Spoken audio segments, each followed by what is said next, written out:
Салам достор, каналыма кош келиңиздер. Бүгүн сиздер менен мына ушундай жумшак бантикке окшогон булочка жасайбыз. Эгерде кызык болсо, менен чогуу бирге болуңуздар. Алгач идишибизге жылуу сүттү коюп алабыз. Эми ага 3 аш кашык кумшекер кошобуз. Таттууну жактыргандар кумшекерди бир аз көбүрөөк кошсоңуздар болот. 1 чай кашык жайма туз салабыз. Ошондой эле 1 чай кашык дрож салып, жакшылап аралаштырып, үстүн жаап 15 мүнөткө коюп коебуз. Дрожубуз көп чыгыш керек.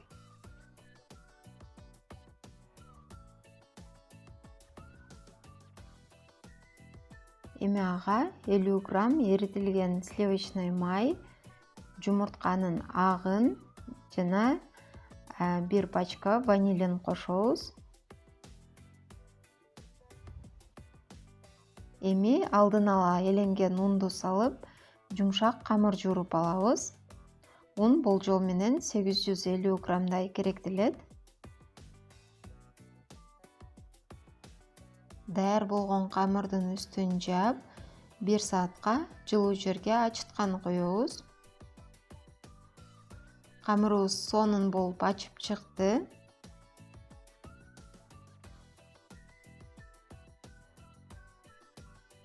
Эми аны бирдей бөлүктөргө бөлүп алабыз. Мен жумурткадай бөлүктөргө бөлүп алдым. Ошондой 20 дана булочка чыкты.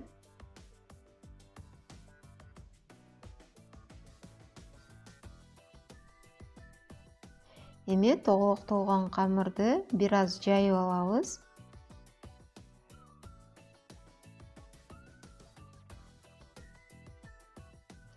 Эми аны булочканын формасына келтирүү үчүн мына ушинтип видеодо көрсөтүлгөндөй кылып кесип алабыз.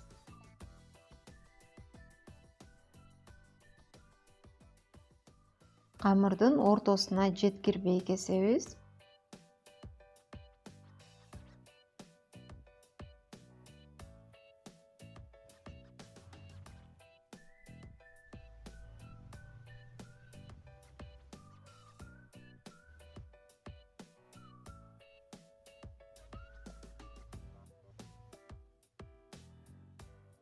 Мынакей сонун бантик формасына келип калды.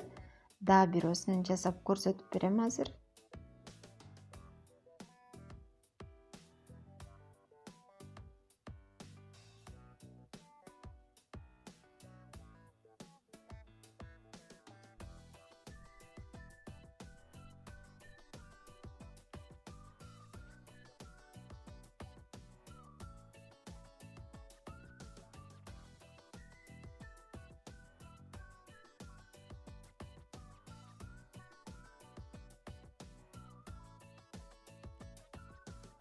Мына ушинтип баарын жасап алабыз да духовканын листине тизип, үстүн целлофан менен жаап 20 мүнөткө көтөрүлүп чыкканга чейин коюп коебуз.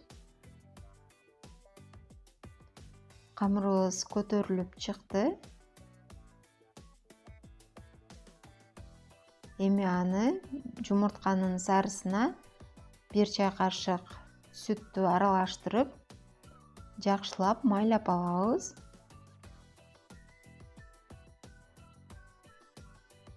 Жүз 180 градуста 25 мүнөт бышырып алабыз. Мынакей биздин өзгөчө формадагы булочкаларыбыз даяр болду. Биз бул булочканы эртең менен чай, кофе же болбосо сүт менен жегенде аябай жактырабыз. Сиз да бул булочканы жасап, жакындарыңызды кубандыңыз. Достор, бул видео сиздерге пайдалуу болду деген ойдомун. Андай болсо каналга катталып, лайк басып, жакындарыңыз менен бөлүшүп коюңуз. Каналга катталганда коңгуроо белгисин кошо басканды унутпаңыздар. Ошондо ал сиздерге жаңы видео чыкканын кабарлап турат.